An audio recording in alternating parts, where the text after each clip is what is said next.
is that our founding fathers understood that a government, a legitimate government, a government is only legitimate if and only if it exists solely to protect the rights of the individual. Yeah.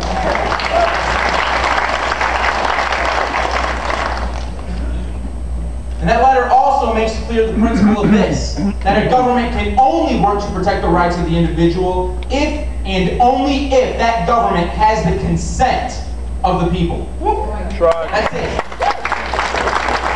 And then it goes further and it says that whenever any form of government works against those ends, it is the right. It is the right of the people. Whenever any form of government, including ours, our government falls under any. Whenever any form of government becomes destructive to these ends, it is the right of the people to alter or abolish it and institute new government. That's right. Yeah.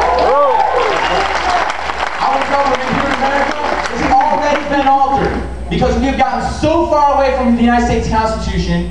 Our leadership in Washington, D.C. and in many state capitals have absolutely no idea what the rule of law is. They have absolutely no idea of the understandings of the principles of the founding of American government. You see, in America, we are all sovereign individuals. We have no government that gives us our rights because we have acknowledged, what makes America unique, we have acknowledged God Almighty as the giver of our rights, of our sovereignty. Right. This is the way sovereignty works. This is how sovereignty works. If I own an acre of land and you own an acre of land, if I want to walk across your land, I have to ask your permission because you have the rights to it. You can do anything you want on your land. You can even let me walk across your land. But at any time, you can tell me to get off. And I have to, by law, get off because that is your land. You have the rights to it. You have all the claim of ownership on it. So the way a right works is you do not ever have to ask permission to exercise your right. Ever. Not from our government, not from anybody. The Second Amendment, this is where I like to use an example. The Second Amendment. Our founding fathers got together, they ratified the Bill of Rights, the states did, and they said that the American people will have the right to keep and bear arms, and this right shall not be infringed. But for some reason, it's the only right listed, enumerated in the Bill of Rights, that we have to ask permission to exercise. Right. See, this is a perfect example of the government making a claim of ownership over something that is our right. And they are wrong to do so. Principles go a long way. Principles is what holds this country together. That is the fabric of what holds this country together. It's supposed to be the principles of good government. John Adams said that we are a nation of laws, not of men. Laws only work when you apply those principles. If we're a nation of men, Thomas Jefferson once said that when Washington, D.C. becomes the source of all power, it'll completely defeat the purposes for which we separated from England in the first place. You read some of the grievances in the Declaration of Independence. We have come full circle on many of those.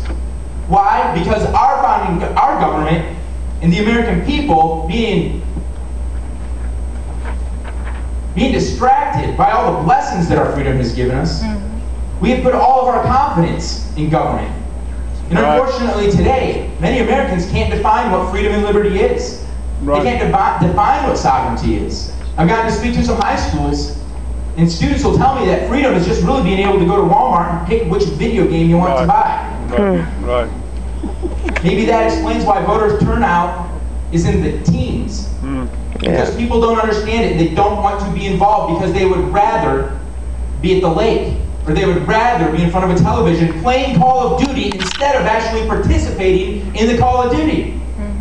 Freedom isn't free, and it's not free because our troops give it to us. The troops play a big part. I know that. But freedom isn't free because in America, in order to complete the sacrifice that our troops are making, it is our duty, it is our responsibility as American citizens to make sure that we are as absolutely involved in this process as possible. That's the way it's supposed to work in America. Freedom isn't free because we have to fight for liberty. Our enemies are not so much coming. The enemies of our personal freedoms are not so much coming from some far-off sands or far-off shores. The real threat to liberty in America, at this point in time, the real threat to our Constitution, that I took an oath to as a U.S. Marine, the real threat is coming from Washington, D.C.